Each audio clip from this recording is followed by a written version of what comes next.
sir আজি যদি মোক আপুনি 20 মিনিট সময় দিয়ে নাই নাই আপুনিতো আগতে গভৰ্ণৰ স্পীচতে কৈ দিলে 6 শিডিউলটো তেতিয়াহলে স্যাৰ 3 মই মিনিট 3 মিনিট জনজাতিৰ 3 সমস্যাটোৰ মিনিট নাই গোটেই সমাধানৰ এটা নালাগে ৰাস্তা আপোনাৰ সাজেশন কিনি দি দিয়ক স্যাৰ মই আপোনাৰ অবজাৰভেশন সাজেশন শৰ্টলি স্যাৰ 3 মিনিটত স্যাৰ প্ৰথম কথা হ'ল যে মই প্ৰথমতে বিটিআৰৰ পৰা আহোঁ স্যাৰ আজি যিখন আমাৰ ৰাজ্যপালৰ ভাষণ হ'ল তাত শংকৰদেৱৰ নাম উল্লেখ কৰা হৈছে কামাখ্যাৰ নামো উল্লেখ কৰা হৈছে খুব ভাল কথা কিন্তু মই ভাবোঁ যে আজিৰ ৰাজ্যপালৰ ভাষণটো যিহেতু ইয়াত হৈছে আমাৰ বডুফা উপেন্দ্ৰনাথ ব্ৰহ্মৰ নামটো স্মৰণ হ'ব লাগে এইটো মোৰ পিনৰ পৰা আপোনালোকৰ প্ৰতি সদনৰ প্ৰতি মোৰ এইটো বিনম্ৰ অনুৰোধ এতিয়া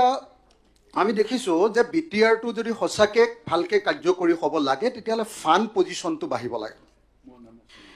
এতিয়া দেখা গৈছিলে যে 2020-21 চনত যেতিয়া হাগ্ৰামা মহিলাৰ লাষ্ট আছিলে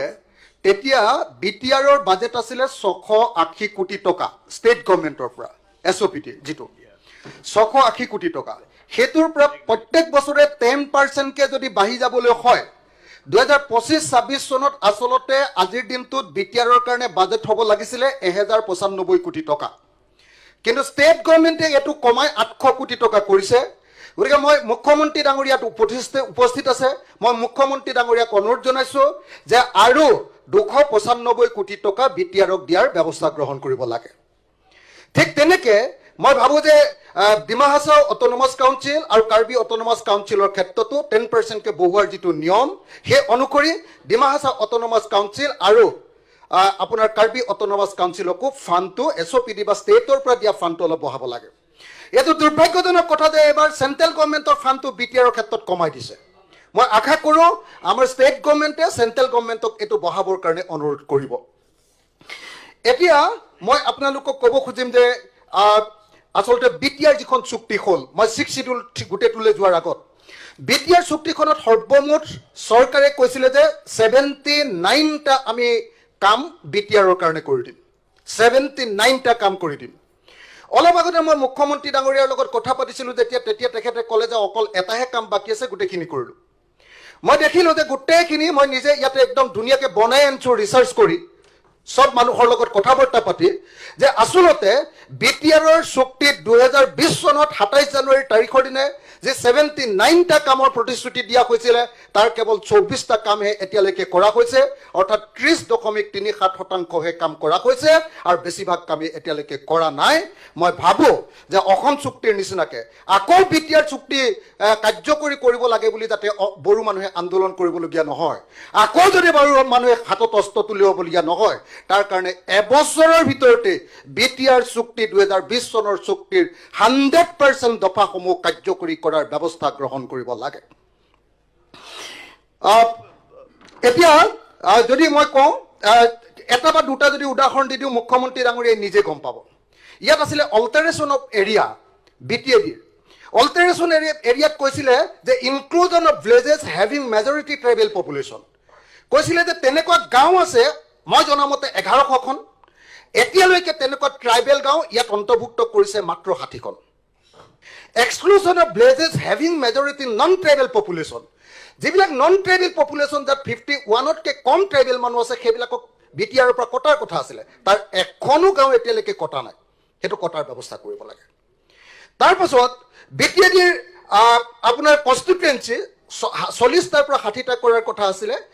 125 যিটো এমেণ্ডমেণ্ট আছে তাত নিশ্চয় এইটো আহিব ইয়াৰ আগৰ আমাৰ ভাৰতৰ কেন্দ্ৰীয় চৰকাৰ লোকসভা আৰু ৰাজ্যসভাত যিটো 125 যিটো এমেণ্ডমেণ্ট বিল আছে তাত এইটো সংখ্যা বিটিআৰৰ কথাটো উল্লেখ নাই এইবাৰ নিশ্চয় সোমাব নেক্সট ছিজনত মই আশা কৰোঁ যে এই এমেণ্ডমেণ্টত 40টাৰ পৰা 60টা বিটিআৰৰ চিট আপোনাৰ 40 MCLৰ চিটটো 60টাৰ পৰা 80টা নহয় 40টাৰ পৰা 60টা কৰাৰ ব্যৱস্থা গ্ৰহণ কৰিব লাগে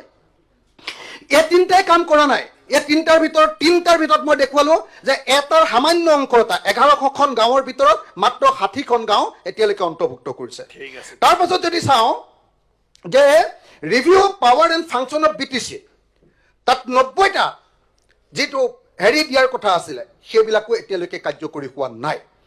আনহাতে ভাৰতৰ সংবিধানত মানে কি হ'ল এতিয়া কি আটাইতকৈ ডাঙৰ প্ৰব্লেমটো হ'ল বিটিআৰ বা যিকোনো 6 শিডিউল এৰিয়া কাৰ্বি আংলঙে হওক বা ডিমা হাছাওৰ আটাইতকৈ ডাঙৰ প্ৰব্লেমটো হ'ল যে যিটো পইচা আহে কেন্দ্ৰীয় চৰকাৰৰ পৰা অহা পইচাটো আকৌ ৰাজ্য চৰকাৰলৈ আহে ৰাজ্য চৰকাৰে কেইদিনমান তাতে উমনি দিয়ে তাৰপিছত আকৌ বহুদিনৰ মূৰতে এই আমাৰ বিটিআৰলৈ পঠিয়াই দিয়ে বা কাৰ্বি আংলঙলৈ পঠিয়াই দিয়ে সেইটো ডাইৰেক্টলি দিবৰ কাৰণে 125ত যিটো সংশোধনী আনিব খোজা হৈছে সেই সংশোধনীটো বিসংগতিপূৰ্ণ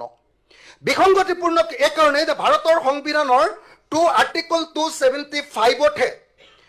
অট'নমাছ কাউন্সিল 6 শিডিউল এলেকাবিলাকৰ ফাণ্ডৰ কথাটো আছে কিন্তু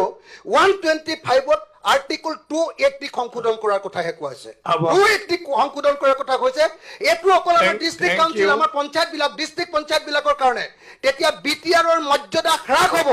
বিটিআৰত আচলতে যি ক্ষমতা দিব খোজা কৈছে সেই ক্ষমতাটো নাইকিয়া হ'ব আৰু মই কেইটামান ইনষ্টিটিউশ্যন বিটিআৰত কি হৈছে কি নহৈছে দুটা তিনিটা ছাৰ আপোনাৰ নিজৰ জনগোষ্ঠীৰ কথা ছাৰ মোক দুটা তিনিটা কথা ক'বলৈ দিয়ক এক মিনিটত শেষ ছাৰ কৰি দিয়ক ছাৰ মোক এটা কথা এক মিনিটত শেষ কৰি দিয়ক ছাৰ চেন্ট্ৰেল গভৰ্ণমেণ্টে কৰিম বুলি কৈছিলে education and other important institution বিটিআৰৰ কাৰণে কৈছিলে যে বডোফা উপেন্দ্ৰনাথ ব্ৰহ্ম চেন্ট্ৰেল ইউনিভাৰ্চিটি এট বৰমা এতিয়ালৈকে হোৱা নাই নেশ্যনেল স্পৰ্টছ ইউনিভাৰ্চিটি হোৱা নাই ছাৰ স্পৰ্টছ অথৰিটি অফ ইণ্ডিয়াৰ আপোনাৰ চেণ্টাৰ ওদালগুৰি বাক্সা আৰু চিৰাং কেৱল ওদালগুৰিটো হৈছে ছাৰ তাৰ বাহিৰে বাকীকেইটা হোৱা নাই sir institute of livelihood management Tangla সেইটো হোৱা নাই sir north east regional institute of medical science at Rowmari এইটো হোৱা নাই ছাৰ যদি মই এটাকে hotel and tourism management institute এটাকে যদি ছাৰ কৈ দিওঁ তেতিয়াহ'লে দেখিবলৈ পাব যে বেছিভাগেই অথচ মুখ্যমন্ত্ৰীয়ে ভাবি আছে যে মই যিমানকেইটা কাম কৰিম বুলি কৈছিলোঁ চুক্তিত যিমান কথা আছে তাৰ এটাহে বাকী আছে বুলি তেখেতে মনে মনে ভাবি আছে আজি অলপ আগতে মই কথা পাতোতে এইটো কৈছোঁ গতিকে ছাৰ বিটিআৰ চুক্তি 100% ছাৰ কাৰ্যকৰী হ'ব লাগিব নহ'লে আকৌ ইয়াত কিন্তু অস্ত্ৰৰ জনজননী হ'ব ছাৰ সেইটো আমি নিবিচাৰোঁ ছাৰ সেইকাৰণে 100% ছাৰ সেইকাৰণে 100% ছাৰ ইয়াত তাৰ কাৰণে আলোচনা কৰিছে আপোনাৰ ছাজেশ্যন সেইকাৰণে 100% আপোনাৰ ছাজেশ্যনটো দিয়ক কৰিব লাগে ছাৰ অসমত পুৰা অশান্তি কৰিব বিচাৰিছে আপোনাৰ ছাজেশ্যনটো চাবমিট কৰিলে থেংক ইউ এক্সপান্ড কৰা মাননীয় অধ্যক্ষ মহোদয় অনাৰেবল অখিল গগৈয়ে